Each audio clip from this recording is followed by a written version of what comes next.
There are places that seem too ordinary to become part of history. A gas station, a grocery store, a movie theater, or a small frozen yogurt shop where teenagers laugh after school, families stop for dessert, and employees count the cash before locking the doors for the night.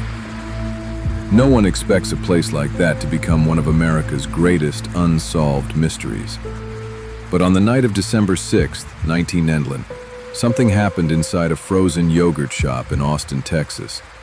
Something so shocking that more than 30 years later, investigators are still searching for the person responsible.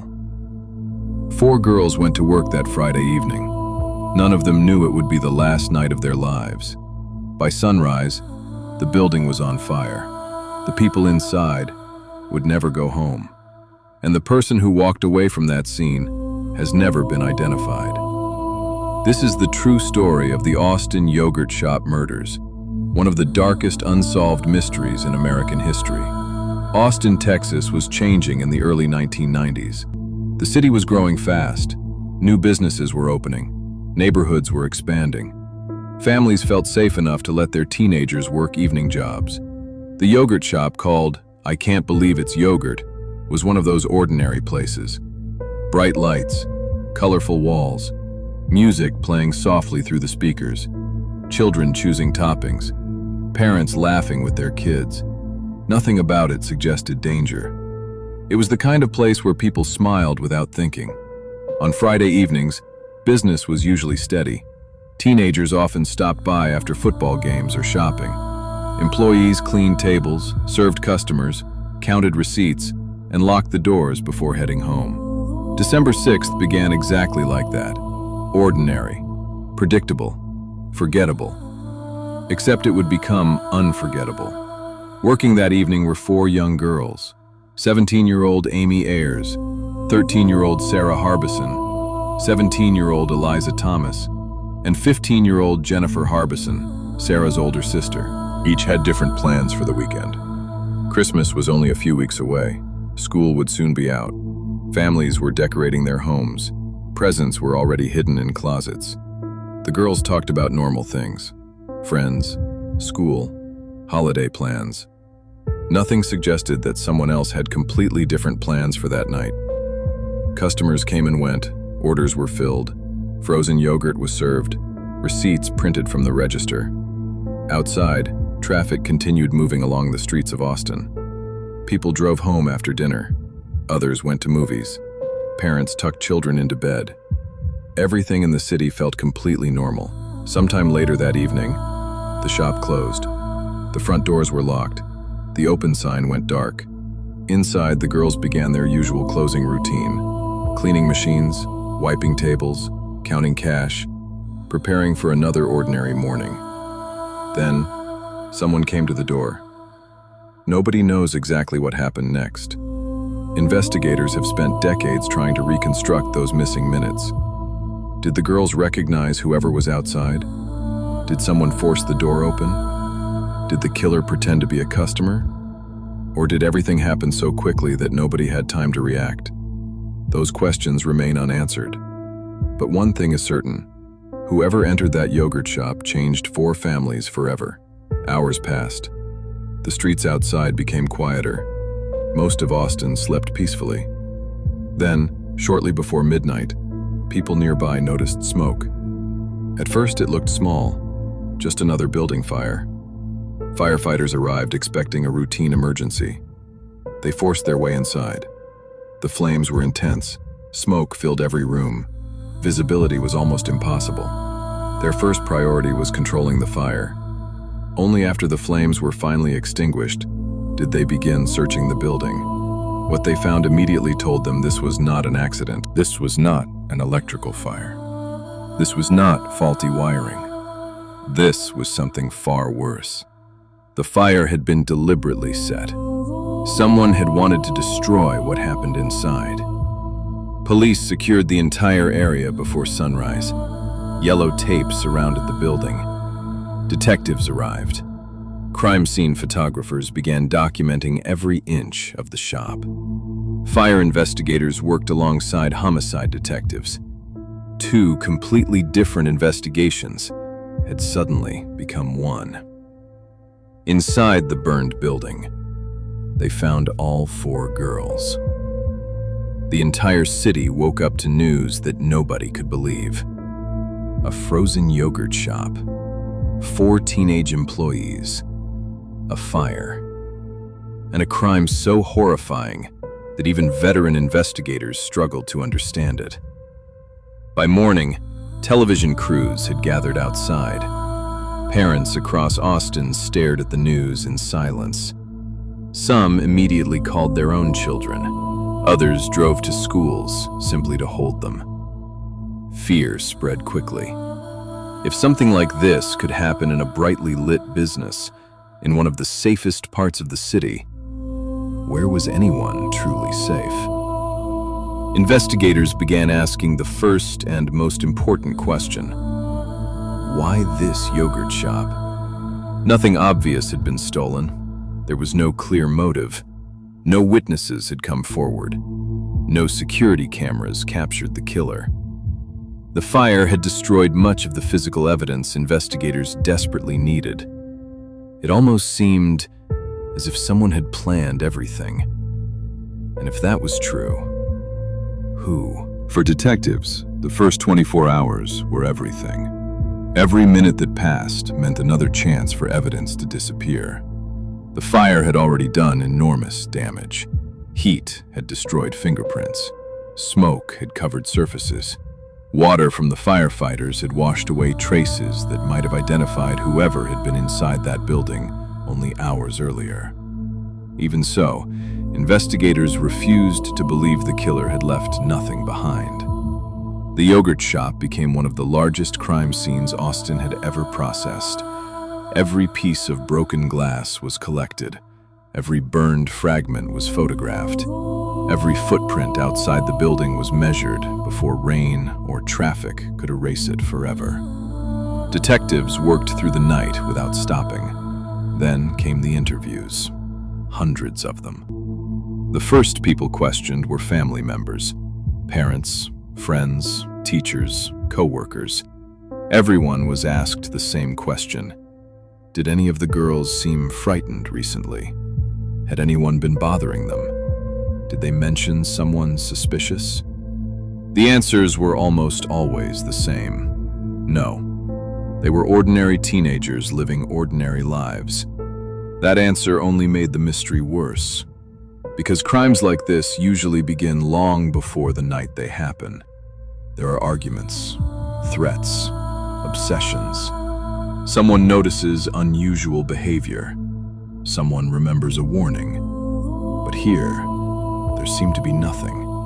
Investigators then turned their attention to the final customers who had visited the shop that evening. Receipts were examined. Witnesses were tracked down. People who had purchased frozen yogurt only minutes before closing suddenly found themselves sitting across from homicide detectives. Most remembered seeing the girls laughing, cleaning tables, preparing to close. Nothing unusual, nothing alarming. One customer believed he had noticed a man standing outside the shop shortly before closing. Another thought a vehicle had been parked nearby longer than expected. Neither memory was detailed enough to identify anyone, and memories, investigators knew, become less reliable after people hear news reports. The challenge was separating fact from imagination. Then another possibility emerged. Could this have been a robbery that had gone terribly wrong? The cash register had been examined carefully. Some money appeared to be missing, but not enough to explain such an extraordinary crime. If robbery had been the motive, why set the building on fire afterward? Why take such enormous risks? Why remain inside long enough to destroy evidence? The more detectives studied the scene, the more convinced they became that money had never been the real objective. Someone wanted something else, something far darker. As days turned into weeks, the investigation grew larger. The FBI became involved. Behavioral experts were consulted. Criminal profilers reviewed every known detail. One theory suggested more than one offender. Another suggested a single individual who had carefully planned the attack. Neither theory could be proven. Meanwhile, Austin was changing. Parents no longer felt comfortable allowing teenagers to work late-night shifts alone. Businesses upgraded their locks. Security cameras became more common. Employees who had once closed stores by themselves were now instructed never to work alone after dark. The entire city had lost something.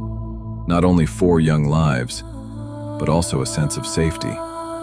Then came what investigators believed might finally break the case. A young man contacted police claiming to know something. His story was confusing. Sometimes it changed. Sometimes it contradicted known evidence. Yet parts of his statement seemed unusually specific. Detectives continued questioning him. Eventually, he named other young men. Soon, multiple suspects were sitting inside separate interrogation rooms. Hour after hour, detectives compared their statements. At first, everything seemed promising. One suspect admitted being involved. Another appeared to confirm parts of the confession. For the victims' families, it felt like justice might finally be close.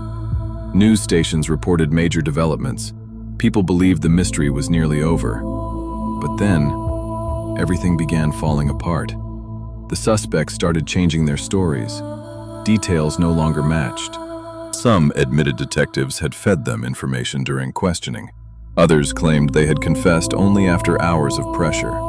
Independent investigators reviewing the interviews noticed something deeply troubling. Many of the details inside the confessions had not come from the suspects. They had come from investigators themselves.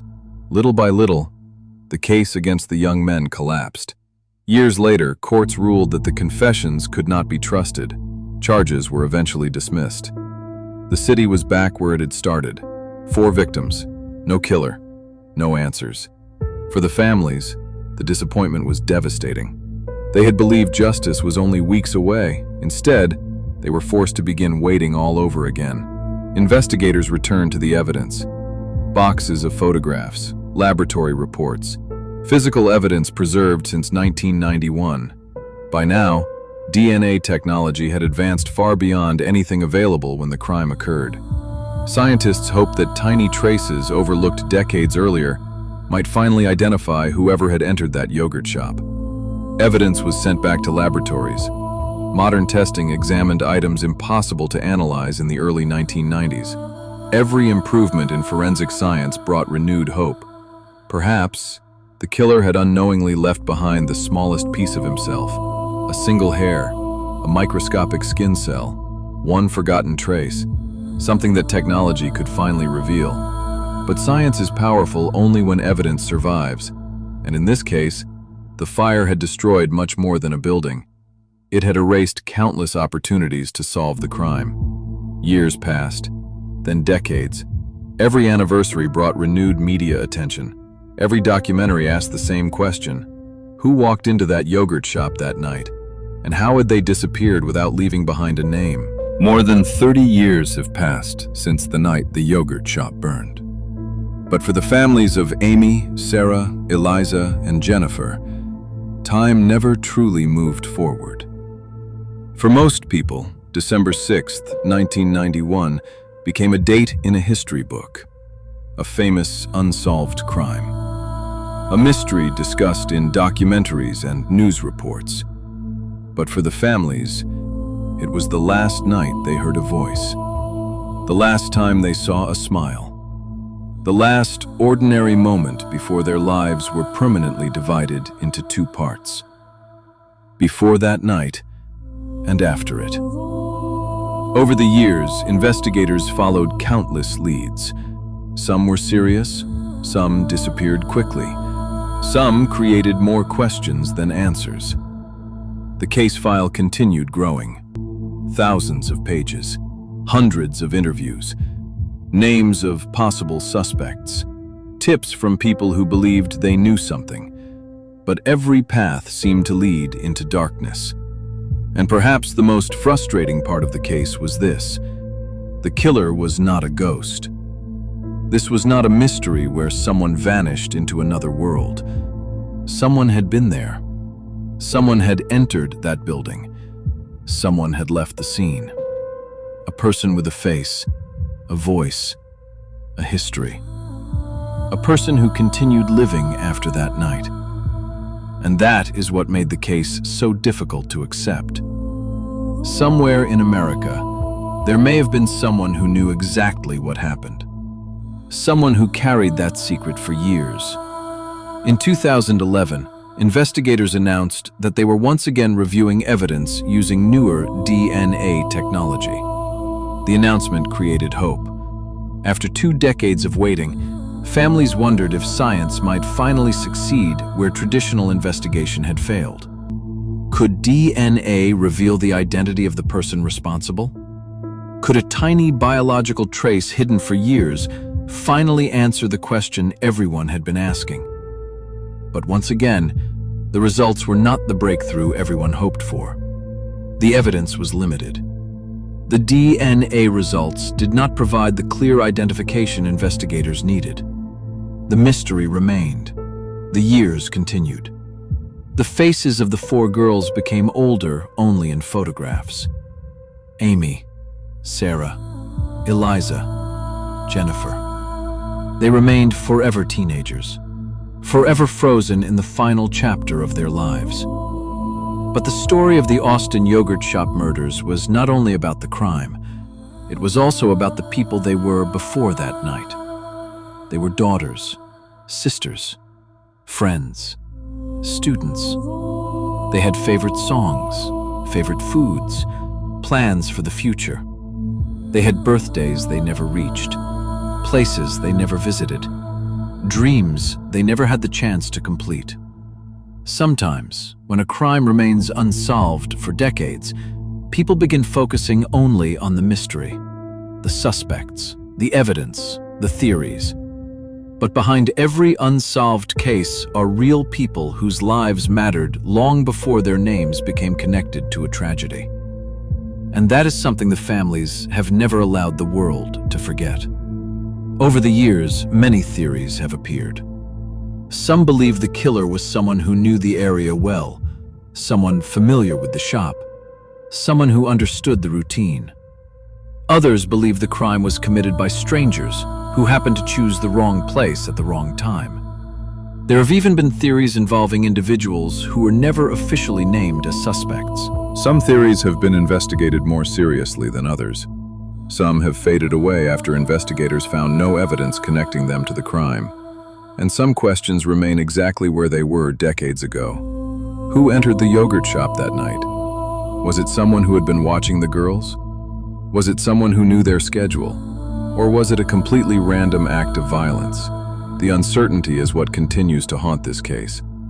Because unlike many famous mysteries where a final answer eventually arrives, the Austin yogurt shop murders remain trapped in a place between hope and fear. A place where families still wait. A place where investigators still search. A place where 4 young lives are remembered, but justice has never fully arrived. One of the most difficult parts of the investigation was understanding the timeline. The shop was not located in a remote area. It was not hidden deep in the woods. It was a normal business in a normal shopping center. People were nearby. Cars passed through the area. The world continued moving outside. And yet, inside that building, something happened that no one was able to stop. That detail has bothered investigators for years. How could such a serious crime happen in a public place and leave behind so few answers? The fire added another layer of mystery. Investigators believe it was intentionally set, meaning someone wanted to destroy evidence. But even after decades of investigation, many questions remain about what happened before the flames began. Was the fire planned from the beginning? Was it an attempt to hide a crime? Or was it a decision made afterward by someone trying to escape responsibility? Every possibility leads to another question, and every question leads back to the same problem. The person responsible has never been identified with certainty. Over the years, the case became a symbol of the challenges faced by cold case investigators. Technology changes. Investigative methods improve. Old evidence can sometimes reveal new information. But time also creates obstacles. Witness memories become less reliable. People move away. Important details become harder to verify. And sometimes, the person who knows the truth may never reveal it. The families of the victims have spent decades hoping for a different ending. They have attended hearings. They have spoken with investigators. They have kept the names of the 4 girls alive, because for them, this was never just a famous crime story. It was their daughter, their sister, their friend, their future that disappeared. Jennifer Harbison was not just a victim in a case file. She was a teenager with dreams. Sarah was not just a name in a newspaper. She was a younger sister whose family expected to see her grow older. Eliza and Amy were not just part of a mystery. They were real people whose lives had meaning before that terrible night. And that is why unsolved cases remain so powerful. Because behind every unanswered question, there is a person waiting for an answer. There is a family hoping that one day someone will finally say, "This is what happened. This is who did it. This is why." In recent years, authorities have continued to encourage anyone with information to come forward. Even a small detail could potentially change the direction of the investigation. A conversation remembered years later. A person who suddenly acted differently after the crime. A secret someone carried for decades. Because many cold cases are not solved by one dramatic discovery. Sometimes they are solved by one person finally deciding to tell the truth. And that possibility is what keeps hope alive. The Austin yogurt shop murders remain one of those cases where the passage of time has created more questions than answers. The shop is no longer the center of attention. The headlines have faded. Many people who remember the case have grown older, but the mystery remains. 4 teenagers entered a yogurt shop on a December evening. They expected nothing more than an ordinary night, a few hours of work, a normal conversation, a simple ride home. Instead, their names became connected to one of America's most painful unsolved crimes. And somewhere out there, the truth may still exist. Maybe someone knows more than they have ever admitted. Maybe someone remembers something they thought was unimportant. Maybe the answer has been hidden in plain sight all along. Because after all these years, one fact remains impossible to ignore. The killer did not disappear into a legend. The killer disappeared into everyday life. And until the truth is finally uncovered, the Austin yogurt shop will remain a place where 4 young lives were taken, and where one question continues to echo: who was inside that shop that night?